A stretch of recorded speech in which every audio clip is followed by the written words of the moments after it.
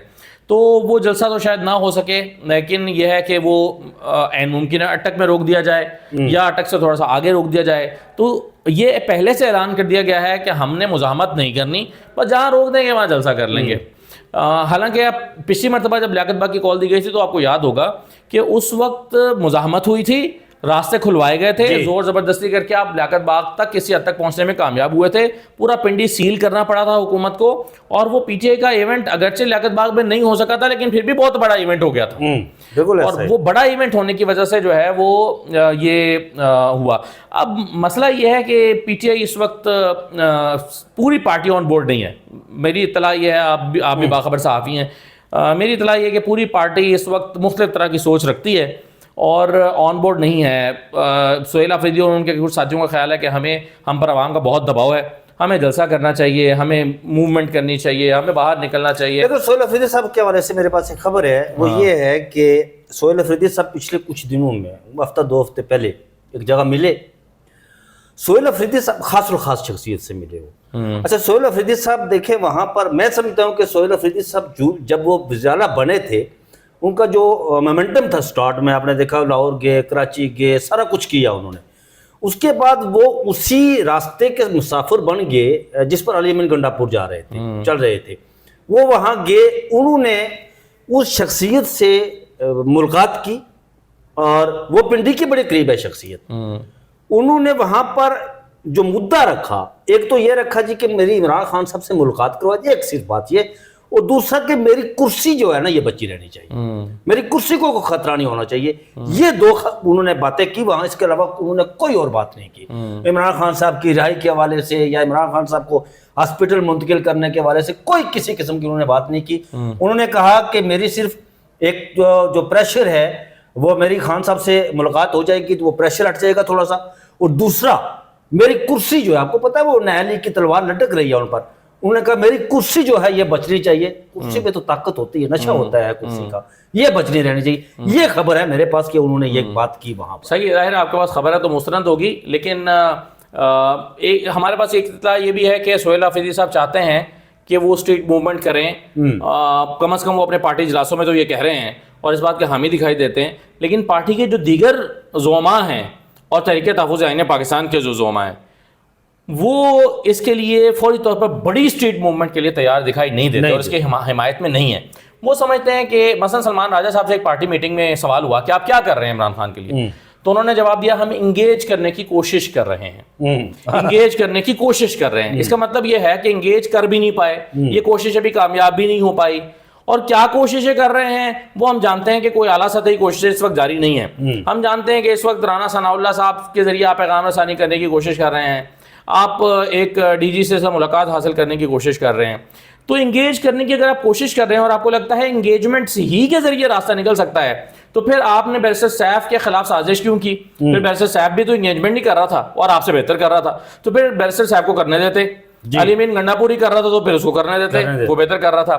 تو اگر انگیجمنٹ آپ سمجھتے ہیں انگیجمنٹ ہی حال تھا تو پھر وہ آپ سے پہلے جو تھے وہ زیادہ بہتر انگیجمنٹ کر رہے تھے. بالکل ایسا، انہوں نے کچھ کر کے دکھایا بھی تھا، کچھ کر کے دکھایا بھی تھا. تو اس لیے مجھے یہ لگتا ہے کہ پی ٹی آئی اس وقت ایک ایسی کشمکش میں ہے جہاں پر سب سے بڑا پرابلم یہ ہے کہ انہیں کوئی پلان پتہ ہی نہیں ہے کہ انہوں نے کیا کرنا ہے، یا ان کے پاس ہے نہیں ایکچوئل پلان. یعنی آپ کسی سے پوچھ رہے ہیں کیا پلان ہے تو کسی کے ذہن میں کوئی پلان نہیں ہے. یہ چاہے وہ بیرسٹر گوہر ہوں، چاہے وہ سلمان راجہ ہوں، چاہے وہ ٹی ٹی اے پی کی جو لیڈرشپ ہے وہ ابھی آج کی تاریخ میں ان کے پاس کوئی اے بی سی پلان نہیں ہے. ہم یہ کریں گے اتنی مدت میں کریں گے، یہ نہ ہو سکا تو ہم اتنی مدت میں یہ فلاں کام کریں گے. ایسا کوئی پلان ان کے پاس نہیں ہے، اور یہ سب سے بڑا المیہ ہے، یہ ڈائلما ہے. اور میرا خیال ہے کہ پی ٹی آئی اسی گرفت کا شکار ہے اس وقت. عمران خان صاحب کی بہن علیمہ خانم صاحبہ نے کہا ہوا 10,000 بندے جو ہے وہ لانے ہیں اڈیالہ کے باہر. کیا 10,000 بندے وہاں پہنچ پائیں گے یا جائیں گے کہ نہیں جائیں گے؟ اور دوسری بات اسد بھائی مجھے یہ بتائیے بالکل سنسیئرلی، ویسے میرا پوائنٹ آف ویو یہ ہے کہ اگر پاکستان تحریک انصاف کی جو باہر کی لیڈرشپ ہے اس پر ہوتا تو عمران خان صاحب کو کب کا یہ بیچ کے کھا چکے ہوتے. یہ میرا پوائنٹ آف ویو ہے.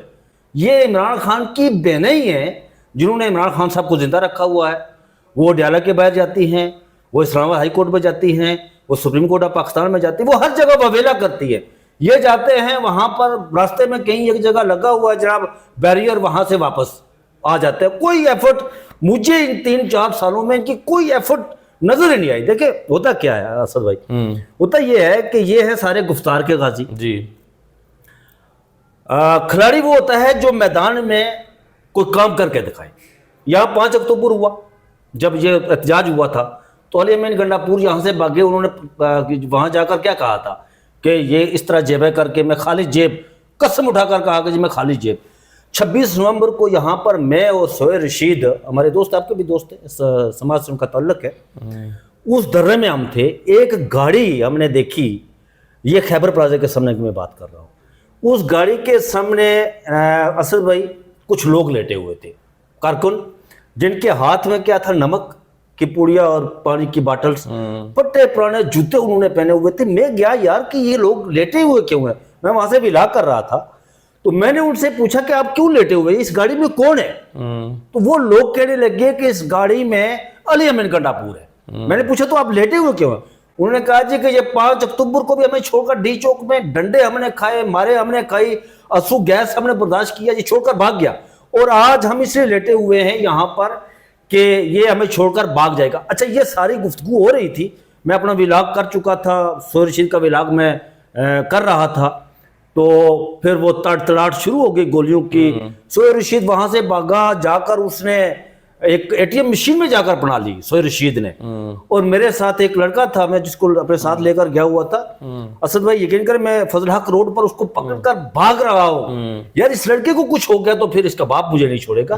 یہ اس دن سچویشن تھی. اور علی امین گنڈاپور ہمیں اس وقت نہیں ملا. میرے کہنے کا مقصد یہ ہے کہ پاکستان تحریک انصاف کی جو باہر کی لیڈرشپ ہے، اور وہ وقت جب موقع آیا تو یہ انہوں نے رائے فرار اختیار کی، یہ کھڑے نہیں ہوئے، کارکن مارے کھاتے رہے. جی ہاں دیکھیں ابھی جو ہے نا سہیل حافظی صاحب کا معاملہ، اگرچہ ان سے 3-4 مرتبہ یہ سوال ہوا اور ان سے جب پوچھا گیا کہ علی امین گنڈاپور تو چھوڑ کے چلے گئے تھے، تو انہوں نے کہا کہ میں چھوڑ کے نہیں جاؤں گا، اور انہوں نے یہ کہا کہ میں تو مر جاؤں گا، چھوڑ کے جاؤں گا، کفن باندھ کر آؤں گا. ایک یہ بھی انہوں نے کہا کہ آپ پھر میرا جنازہ پڑھ لینا. ابھی پیچھے جنہوں نے یہ جملہ بھی استعمال کیا.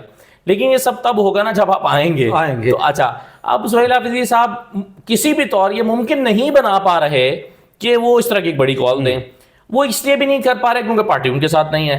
اب اگر وہ کال دے دیتے ہیں اور وہ ناکام ہو جاتی ہے تو ظاہر ہے ان کے اوپر یہ الزام آئے گا کہ آپ کی پارٹی کی لیڈرشپ نے جب کال دی نہیں ہے، یا آپ کو کال دینے کا اختیار کس نے دیا تھا؟ آپ نہ پارٹی کے صدر ہیں، نہ کے پی کے صدر ہیں، نہ آپ کو عمران خان نے اختیار دیا ہے، تو آپ نے یہ تحریک کال کیوں کی؟ تو یہ بھی ان کے اوپر ایک دباؤ آئے گا. تو وہ ایک کشمکش کا شکار اس وقت چیف منسٹر ہیں. ان کے ذہن میں بہت سارے اس طرح کے سوالات جوڑے ہیں. جہاں تک آپ نے علیمہ خان صاحبہ کا ذکر کیا، اس میں کوئی شک نہیں، آپ نے درست کہا کہ جو اڈیالہ والا محاذ ہے اس کو علیمہ بی بی نے ہی زندہ رکھا ہوا ہے، اس میں کوئی شک نہیں ہے. اگر وہ بھی نہ آتی منگل کے منگل تو شاید لوگ بھول بھال چکے ہوتے. ابھی بھی وہ آتی ہیں، ان کے 60-70 بندہ، 100 بندہ، 150 بندہ، بعض اوقات زیادہ 300-400 بندہ ہوتا ہے بعض اوقات، اور بعض اوقات کم ہوتا ہے. تو ایک کم از کم میڈیا میں ایک ایشو ضرور زندہ رہتا ہے. تو یہ تو ان کی کوالٹی ہے جو انہوں نے کیا ہے. لیکن اس کے ساتھ ساتھ علیمہ بی بی نے ایک چیز میرا خیال ہے نامناسب کی ہے یا ٹھیک نہیں کی، وہ یہ ہے کہ پارٹی کے چھوٹے چھوٹے معاملات پر بھی انہوں نے اختیار اپنے پاس رکھا ہوا ہے. اب کسی کو بات یہ پسند آئے یا نہ پسند آئے، لیکن حقیقت یہ ہے کہ علیمہ بی بی ایک چھوٹا سا کسی کا نوٹیفیکیشن بھی جاری ہوتا ہے تو پارٹی کے لوگوں کو فون کرتی ہیں اور اس پہ اپنے خیالات کا اظہار کرتی ہیں یا انٹروین کرتی ہیں یا کہتی ہیں کہ یہ کیوں کیا اور وہ کیوں کیا یا فلاں کرنا چاہیے. دوسری بات ہے کہ پچھلے کچھ عرصے میں جتنے بڑے فیصلے ہوئے ہیں خان صاحب سے جو کروائے گئے ہیں، اس میں سلمان راجہ صاحب کا علیمہ بی بی کا ایک خاص ہاتھ ہے. وہ فیصلے درست ثابت ہوں گے تو اس کا کریڈٹ علیمہ خان کو ملے گا، اور اگر وہ غلط ثابت ہوں گے تو اس کا ڈسکریڈٹ بھی انہیں کو ملے گا. مثلاً یہ محمود اچکزئی صاحب والا فیصلہ اور علامہ راجہ ناصر عباس والا فیصلہ بھی عمران خان صاحب سے کروایا گیا.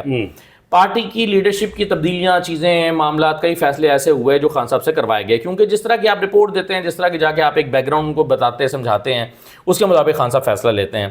تو اب یہ جو فیصلے، اگر آپ نے محمود اچکزئی والا فیصلہ کروایا ہے خان صاحب سے اور وہ فیصلہ درست ثابت نہ ہوا تو پھر انہی لوگوں پر بھی تو تنقید ہوگی نا جنہوں نے یہ فیصلہ کروایا ہے. تو علیمہ خان صاحبہ نے پچھلے دنوں جو ٹاکس ہو رہی تھی حکومت کی، جو براہ راست حکومت، یعنی حکومت سے مراد ہے حکومت اور ان کے پیچھے مقتدرہ، اور ادھر پی ٹی آئی کے لوگوں کی جو ٹاکس ہو رہی تھیں، اس میں علیمہ خان صاحبہ ایک فریق بن کے اس میں شریک رہیں، اور ظاہرہ پارٹی علیمہ خان صاحبہ سے پوچھتی تھی، علیمہ خان صاحبہ اپنا فیصلہ سناتی تھی، تو نتیجہ یہ نکلا کہ اس میں سے کچھ بھی برآمد نہیں ہو سکا. اب اگر ہو جاتا تو اس کا کریڈٹ بھی علیمہ خان صاحبہ کو ملتا، نہیں ہوا تو اس پر الزام. تو علیمہ خان صاحبہ ایک سیاسی شخصیت نہیں ہے. عمران خان صاحب کئی مرتبہ کہہ چکے ہیں کہ میری بہن جو ہے وہ ان کا سیاست سے کوئی تعلق نہیں ہے اور سیاسی مداخلت نہیں ہے. تو پھر میرا خیال ہے ان کو اپنی جد و جہد کو صرف اپنے بھائی کی رہائی اور اپنی جد و جہد کو عمران خان کی سپورٹ تک محدود رکھنا چاہیے. بالکل صحیح ہے. پارٹی کے معاملات جب سے دیکھیں، پارٹی اس وقت اتنا دباؤ میں ہے کہ علیمہ خان صاحبہ جو ہے وہ ہمارے فیصلے کو ویٹو کر دیں گی، یا علیمہ خان صاحبہ جب اس فیصلے کو کیسے دیکھیں گی. تو آدھی پارٹی علیمہ خان کے ساتھ ہے، آدھی پارٹی ان کے مخالف ہے، تو وہ پھر پارٹی دھڑوں میں تقسیم ہے. یا تو دیکھیں پھر اپنا لیڈرشپ کا رول پلے کریں، آئیں اور پارٹی کی براہ راست آپ لیڈرشپ لے لیں اپنے ہاتھ میں، تاکہ یہ جو گروپ بندیاں یہ تو ختم ہو نا، کسی نتیجے پر تو پی ٹی آئی پہنچے. اچھا یہ بتائیے اسد بھائی کہ عمران خان صاحب کی دو سوال، ایک تو عمران خان صاحب کی رہائی کوئی کہیں آپ کو نظر آ رہی ہے؟ دوسرا جو مولانا فضل الرحمان صاحب نے یہ بات کی، جمعے کو احتجاج کر رہے ہیں جی، انہوں نے ایک وہاں پر ایک لطیفہ بھی سنایا. مولانا فضل الرحمان صاحب آپ کو پتہ ہے لطیفے پر سناتے ہیں، وہ کہتے ہیں کہ کوئی بندہ مجھ سے بات کر رہا تھا کہ وہ کہہ رہا تھا کہ جو یہ راہداری ہے تیل کی اپنا ہرمز، یہاں سے جی یہ پلسرات بن گئی ہے، اور یہ کہا جاتا ہے کہ پلسرات سے ایک حافظ جو ہے وہ 10 بندوں کو گزارے گا، اور یہاں سے ہمارے حافظ نے 10 جہازوں کو گزار دیا ہے.